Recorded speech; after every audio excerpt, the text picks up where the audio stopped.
Welcome everyone. We're continuing with Chapter 3, Variable Transformations. In this example, we're going to recode an interval level variable in the NES 2012 data set. NES 2012 contains a variable with the tongue twister name FTGR_FedGov, which measures respondents' attitudes toward the federal government in Washington. Well, I've already performed rule number 1 here, which is to obtain a frequency distribution for FTGR FedGov.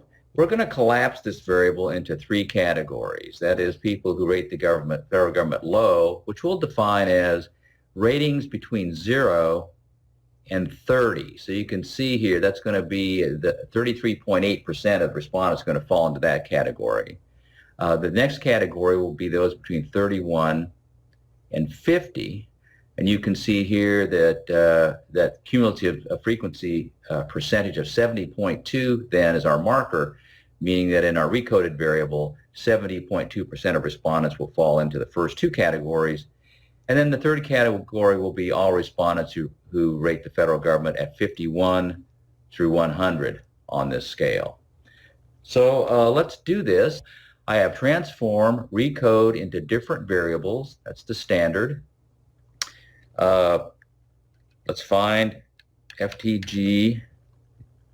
Let's find FTGR FedGov. There's FedGov. That'll go over into the numeric variable input. Let's name our new recoded variable FTGR_FedGov3 to be very creative, and we will label this ratings of federal gov. You can use your own imagination there, just something that's descriptive of what we're doing. As before, we'll click change. Now let's get into old and new values. With an interval level variable, notice this range button. I just clicked on it. It says range lowest true value. So we don't have to know the actual observed lowest value of the variable. We just know that the first set of recodes will go through value 30 on FTGR_FedGov. And we will recode all those respondents in that range into 1 on our new variable. Lowest through 30 equals 1. We can go up to this range button. We used this before in the marital recode. Range, we know we want 31 through 50. We're going to code those respondents to, that's the middle group. They have medium ratings of the federal government. Over they go. And then finally, not quite finally, we still have to pick up missing values, but in terms of the observed values of the variable, we're going to click range through highest. We don't need to know the actual highest. We can just say we want to take everybody who rated the federal government at 51 or higher, and we will code them as 3 on this variable. Finally, and this is a must-do, click system or user missing. There are some missing cases on this. Make those missing on the new variable and add. Looks like we're ready to go. Click continue. Click OK. Now let's see if the recode worked. Look for our markers. See, FedGov is in there from the previous frequency run that I performed. That'll go over. Because we've asked for everything to be in alphabetical order, our new recoded variable is here. We'll just run that frequency. And let's see what we have. Yeah, 33.8% of respondents are in the lowest category. Let's go up here.